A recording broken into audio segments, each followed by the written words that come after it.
नमस्कार जय जगन्नाथ। एबे आसंतु जानिबा तुला राशि व्यक्तिविशेष 2026 इंग्राजी नववर्ष केमती रहिबो। शुभ अशुभ मध्यम देइकरी गति करिवो।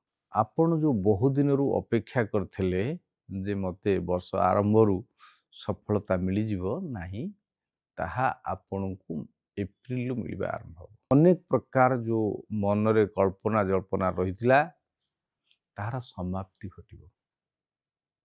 बंधु द्रोही आपण हेई पारंती, शत्रु वृद्धि हेबे। आपण को कार्यकलाप सहजरे ग्रहण करिबेनी। यदि राजनैतिक क्षेत्र रे अछंती तेबे बाक संयमता आपण ग्रहण करंतु।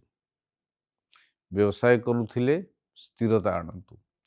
कर्म क्षेत्रटी शुभ थिले मध्य आपणकर उत्तेजित व्यवहार कारणरू आपण दंडित होई पारंती, अपमानजनक स्थिति भोग करि पारंती। राजनैतिक क्षेत्र रे थिले मध्य सतर्कता अवलंबन करंतु। अवश्य एप्रिल परे आपनकू कोनोसी उच्च पदवी मध्य मिलिबार यथेष्ट संभावना रही। दूरस्थान को यात्रा करिवे। ए वर्ष देवदर्शन रही, तीर्थ भ्रमण रही, सुस्वादु भोजन करिवार सुजोग मिलिबो, दिव्य भोजन सुजोग मिलिबो। ए वर्ष आपनकू जून रु जुलाई भितरे विभु कृपा लाभ हो।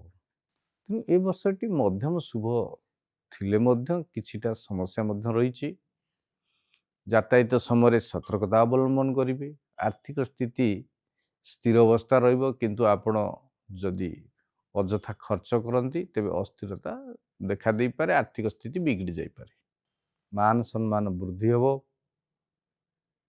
आपण आपणको घरे थिबा पिता माता गुरु गुरुजनकर जत्न नियंतु। गोमातार सेवा करंतु। माँ लक्ष्मी की पूजा करंतु। जेते भी सब अशुभ रही समस्त किछि शुभत्व परिणत हेबो एवं सफलता ही सफलता पाइबे। जय जगन्नाथ।